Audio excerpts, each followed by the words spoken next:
Hey guys, what's up? It's Nikki here. Today we are talking about a trend that actually shouldn't be a trend at all. It should just be the way you do things. But that's up for huge debate because the trend we're going to be talking about today is sustainability. Not a lot of people talk about it because it's not really sexy, like losing weight, toning up, keto coffee, mushrooms in your coffee. Anyways, let's talk about sustainability and why it matters. So why is it a trend right now? The current consumer base, which is really us, the millennials and the younger generation, are putting our money where our mouth is. We are paying a premium for brands that have not only a responsibility to our health, but a responsibility to the health of the environment. And that is where sustainability plays a huge role. Right now it is trending because of that reason, but is it really a trend at all, or is it just something that we should be doing? Before we get into that, what is sustainability? Sustainability is the ability to exist continuously, or avoidance of the depletion of natural resources in order to maintain an ecological balance. Did I just read that right out of the Merriam-Webster dictionary? Why, yes I did. Anyways, essentially it means the ability for something to be sustained, the ability for it to continue without additional harm to the environment. Let me give you an example.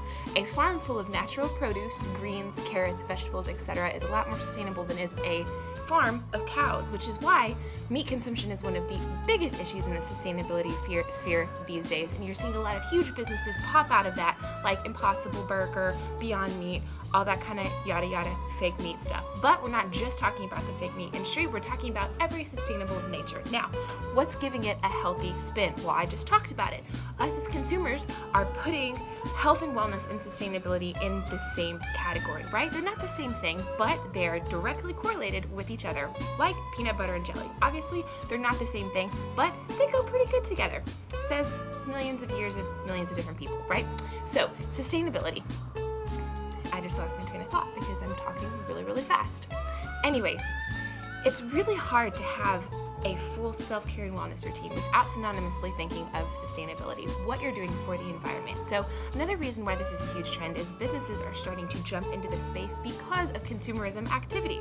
Why is this such a huge point for businesses to focus on other than the huge customer base? It's that you get a triple bottom line. Not only do you get a return for yourself, a return for the stakeholders, but you also get a return for the environment. Triple bottom line. This is why more businesses are going to be going the sustainable route, more investors are going to be putting money in the sustainable route, and no matter where you are, you're going to see tons and tons of startups, either health and wellness related or not, that have a social responsibility in sustainability. Now, Investopedia. Two of Investopedia's top 10 fastest growing companies, startups with the green initiative or sustainable products, only two of them are in the health and wellness space. And they are, number one is, yes, I'm taking this right off of the website because my brain can't handle all this information. So, Freight Farms. Freight Farms is a Boston-based startup in 2010, and what they do is they develop shipping containers that are turned into sustainable indoor farms. And I'm going to talk about that a little bit later. And number one is Impossible Burger. Yes, Impossible Burger. They are trying to cut down on the environmental impact of farming too many cows and the carbon monoxide production that comes from having them all over the place by making meat as a vegetable substitute. They're putting a bunch of vegetables together and calling it meat. That way you're sustainable, that you're actually putting produce grown from the earth into a burger instead of using millions and millions of actual cows. Now, why was the first one, the Freight Farms, so interesting? Because I recently did an interview with a local startup called Bambox.